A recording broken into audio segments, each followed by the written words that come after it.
प्रधानमंत्री नरेंद्र मोदी फ्रांस में झंडे गाड़ने के इरादे से जा रहे हैं क्योंकि यहां उन्हें राष्ट्रीय परेड में बतौर मुख्य अतिथि बुलाया गया है।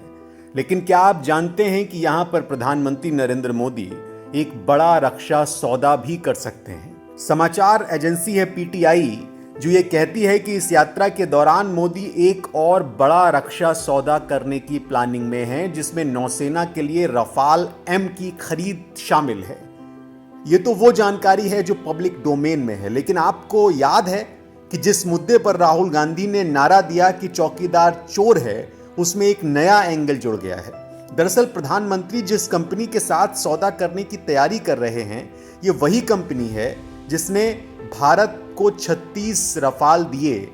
अब आप सोचेंगे इसमें दिक्कत क्या है, तो आपको बता दें कि रफाल बनाने वाली कंपनी दसां एविएशन ने साल 2017 में अनिल अंबानी के मालिकाना हक वाली रिलायंस एरोस्ट्रक्चर लिमिटेड को अपना ऑफसेट साझेदार बनाया था।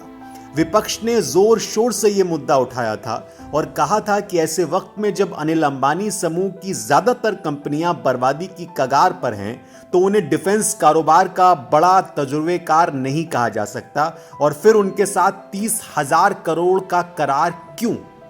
अब ताजा अपडेट यह है कि जिस कंपनी को रफाल बनाने का काम मिला उसका नाम है Reliance naval and engineering limited, यानी RNEL।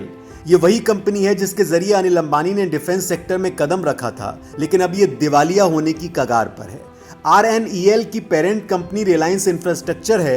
दरअसल अनिल अंबानी समूह ने 2015 में Pipavav defence and offshore engineering limited को खरीदा था। इसके बाद कंपनी का नाम बदलकर Reliance defence and engineering limited कर दिया गया। रफाल डील इस ग्रुप का बड़ा सौदा था।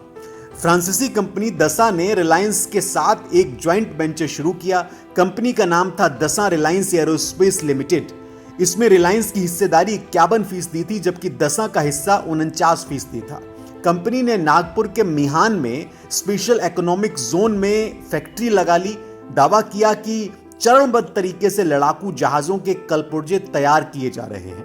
लेकिन अनिल अंबानी की company Reliance naval defence and engineering के कर्ज में फंसने के बाद, कर्ज न चुकाने के बाद, कुछ लेनदार उन्हें नेशनल कंपनी लॉ ट्रिब्यूनल यानी NCLT तक खींच ले गए। NCLT की अहमदाबाद विशेष पीठ ने नीलामी की प्रक्रिया की मंजूरी भी दे दी है।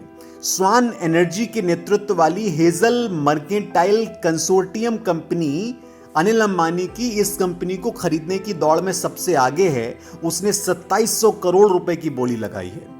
बॉम्बे स्टॉक एक्सचेंज पर कंपनी की शेयर होल्डिंग के मुताबिक मार्च 2023 तक RNEL में प्रमोटर्स की कोई हिस्सेदारी नहीं थी, जबकि इसमें सरकारी बीमा कंपनी LIC का 7.93% का हिस्सा था।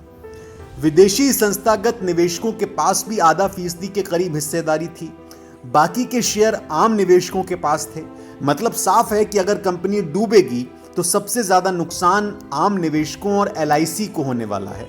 और इन सब के बीच रफाल एक बार फिर से चर्चा में है। सवाल ये कि रफाल की काम करने की जिम्मेदारी जिसको दी गई वो तो दिवालिया हो गई, वो तो बेची जा रही है। तो ऐसे में मोदी जी या उनकी टीम ने क्या सोचकर ये काम किया था, आप जरूर बताइए कमेंट करके। आप हमसे जुड़े रहने के लिए सब्सक्राइब करें YouTube पर, फॉलो करें Twitter पर और लाइक करें Facebook पर।